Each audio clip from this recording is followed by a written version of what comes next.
Deep Work by Newport. Summary. Have you ever asked yourself what the price of distraction really is? In an increasingly digitized world, deep work looks at the price of distraction and argues that to be at our most productive, we need to engage in deep and highly focused work. Newport believes that multitasking doesn't work, and the best work occurs when we're single-minded and in the zone. How often do we focus on a single task, without taking calls, checking email, or opening another web browser to look at the latest news or social media? How often do you aimlessly check your cell phone? The constant intrusion of technology means that we frequently disengage from deep thought and focus. The problem with this is that if we're not thinking deeply, we aren't working deeply either. Dr. Newport's book Deep Work asks the question, when was the last time you sat down to focus intensely on a single task, without distraction?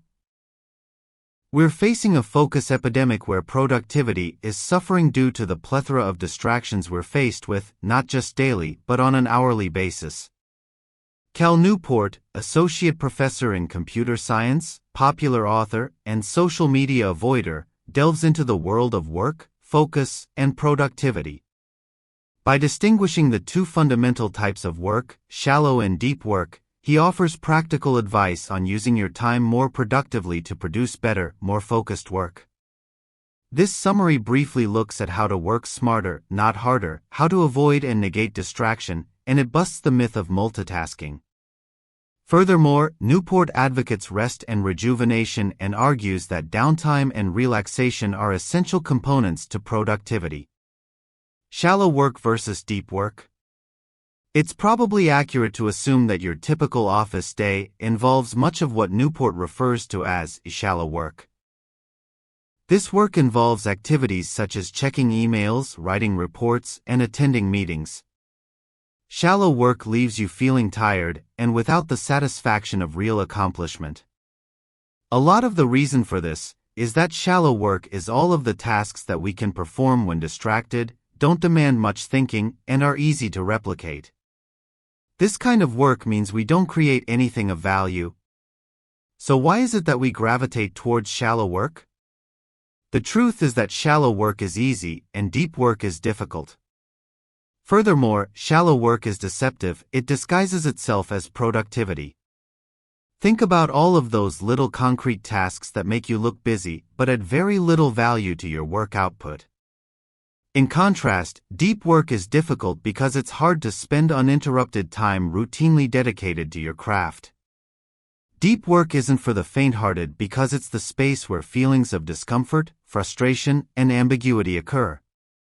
We refer to things like writer's block or hitting the wall because deep work isn't easy and involves working on tricky problems or perfecting performance. During this process, you're always going to be pushing yourself, and there will appear to be dead ends along the way. That's why most people tend to stay and play in the shallow end. It's comfortable and it's safe. Busyness without real exertion comes at a considerable cost. As the saying goes, use it or lose it.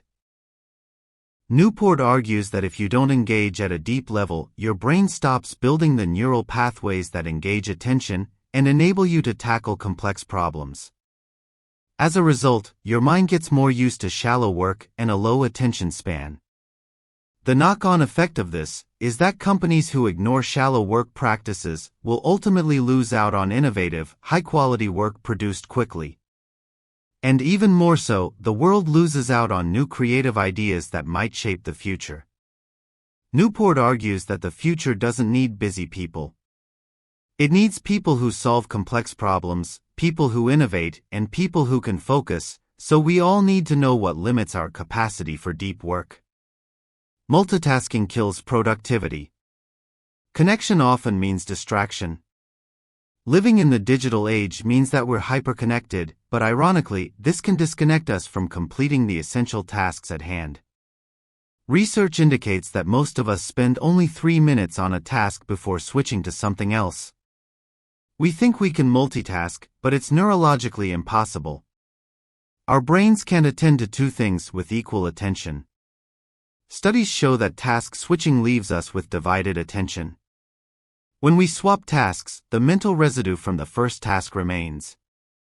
This switching makes it hard for our brains to adjust and return to a focused state of mind. Newport asserts that it's time to practice digital minimalism. We should all be focusing on one thing at a time and for as long as possible. Practicing deep work can change the function and structure of your brain. Research shows that uninterrupted periods of intense focus strengthen the protective layers around the brain's neurons.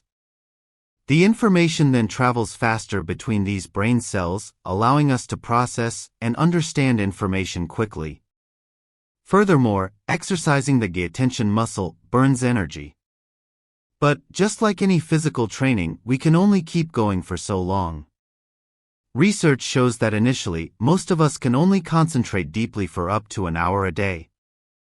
Experts at deep work can expand this to 4 hours, but few exceed this. Work smarter, not harder. We've all heard the phrase, work smarter, not harder.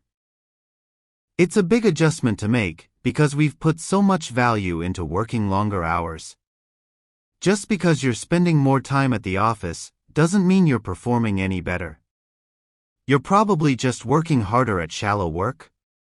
Newport encourages working smarter and developing your ability to delve into deep work. It's not easy, especially if you get distracted quickly. Deep work offers some practical tips to help boost your focus, fitness, and, in turn, maximize your output. Firstly, make deep work part of your routine. Understand that willpower alone won't ensure you commit to doing deep work. You need to make it part of your routine. Think of the things and environment that might support you, like a nice cup of coffee to get you going. You can schedule deep work, so look at your calendar and make time for it. It's best to find a dedicated space, where you know you won't be interrupted, and also when you feel you're most likely to be productive. Start slowly by scheduling just an hour, and choose a time when you feel most alert. Once you've got the process started, try turning this into a daily habit that you can sustain. If you can only schedule time weekly, then be sure to set aside at least one full day. If you work from home, find your space, put up the Do Not Disturb sign, and practice digital minimalism. Switch off your phone or set it to airplane mode, shut down all web browsers, and, if you can, disconnect from the internet altogether.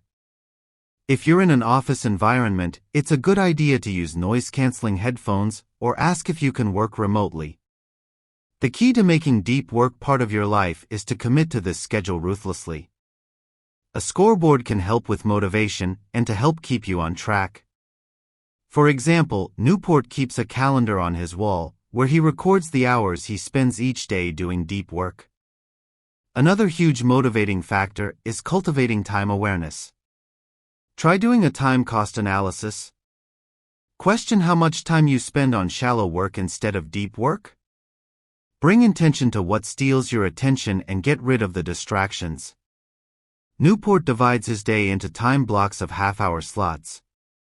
The night before, he allocates tasks to these slots and is disciplined about sticking to time limits. He ends each week with a review where he evaluates what works and what doesn't, and he adjusts accordingly.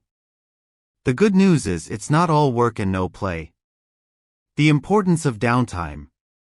Downtime is just as significant as focus time. Every single one of us needs to be as committed as possible to making time for restorative rest. As with deep work, downtime requires scheduling and commitment.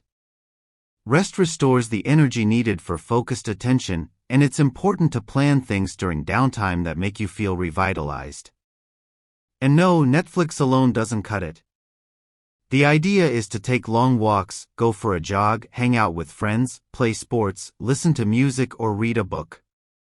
Newport advises doing anything that will help you to unwind, because when you unwind, your brain re-energizes. Most of us are guilty of bringing work home with us.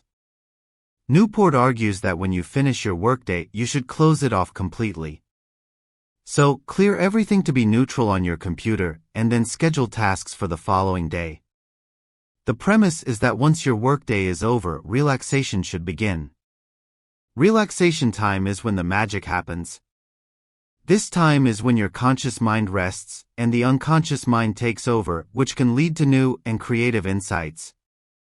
At this stage, the brain switches from a focused mode of thinking to a mind-wandering mode. This mode is when we absorb the stored information and start to make creative connections. It's that shower moment epiphany when the solution to that sticky problem hits you, the one that's kept you puzzled for weeks.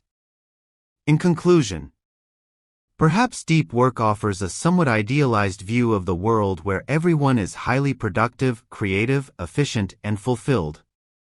But if you look at the current work landscape, it's a mess of distractions, needless busywork, and grandiose claims of multitasking ability. All of the best and most creative work emerges from a state of clear focus and careful attention. So perhaps deep work, along with restorative rest, is just the antidote we need. Deep work is a guide that shows us that we can take back control of our time, eliminate distractions, and improve our overall focus. Focus and not time is what we all need more of to do the work that matters.